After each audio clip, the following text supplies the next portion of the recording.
L'enjeu pour moi, c'était d'à la fois inviter une personnalité nationale.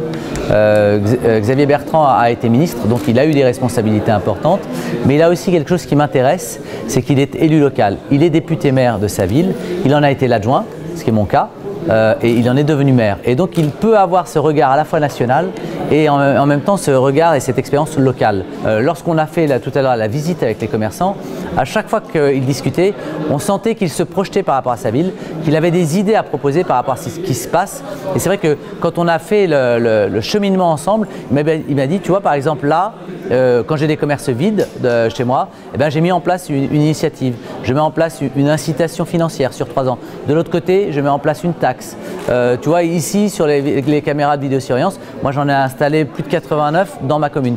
Donc, avoir un élu local qui ait cette dimension nationale et qui puisse avoir ce recul, c'est ça qui m'intéressait. Donc le faire venir, c'est à la fois donner une légitimité à ma candidature, puisqu'on est quand même dans un contexte particulier, avec un maire sortant qui n'a pas reçu cette investiture, et en même temps avoir un regard professionnel vraiment compétent et qui puisse nous amener des idées pour cette campagne. Mesdames et messieurs, s'il vous plaît, Éric Le Hérissi.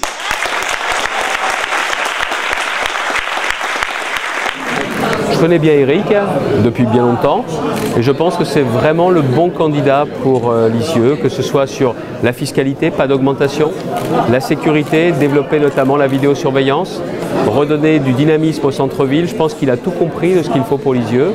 Et moi je viens ici aussi en tant que maire de Saint-Quentin, lui apporter mon témoignage d'élu et lui dire qu'il a bien compris, bien vu les enjeux de Lisieux. Nous avons une responsabilité, c'est de porter un projet à la fois ambitieux et responsable. Les Lexoviennes et les Lexoviennes nous demandent un projet qui donne un Lisieux plus solidaire, un Lisieux qui soit plus dynamique, plus animé, plus sécurisé, et nous en avons parlé encore aujourd'hui, un Lisieux où les familles puissent revenir, trouver du travail, fonder un foyer, s'y épanouir. Moi, ce qui m'a marqué, c'est la façon dont les commerçants faisaient confiance à Éric. C'est vrai que dans le fameux combat pour éviter que le centre-ville ne soit aspiré par l'extérieur avec une nouvelle zone commerciale, il a été à leur côté. Il a compris tout de suite qu'il fallait vraiment garder un centre-ville très dynamique, très attractif, parce que derrière, il ne faut pas se tromper.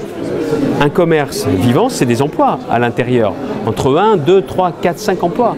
Multiplié par le nombre de commerces fermés, vous voyez ce que ça ferait aussi pour l'emploi. Et ça, il l'a bien compris.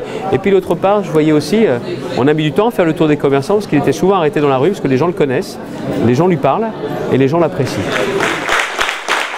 Merci à vous. Écoutez, si je viens ici, c'est pas en tant qu'ancien ministre ou en tant qu'ancien secrétaire général de l'UMP, c'est en tant qu'ami d'Éric, et je viens porter le témoignage du maire de Saint-Quentin que je suis, 58 000 habitants. Ça n'a pas la même renommée que Lisieux, ça n'a pas la même population, mais j'ai le sentiment que si j'habitais Lisieux, sans hésiter, je voterais et je ferai campagne pour Éric. C'est le sens de ma présence ce soir.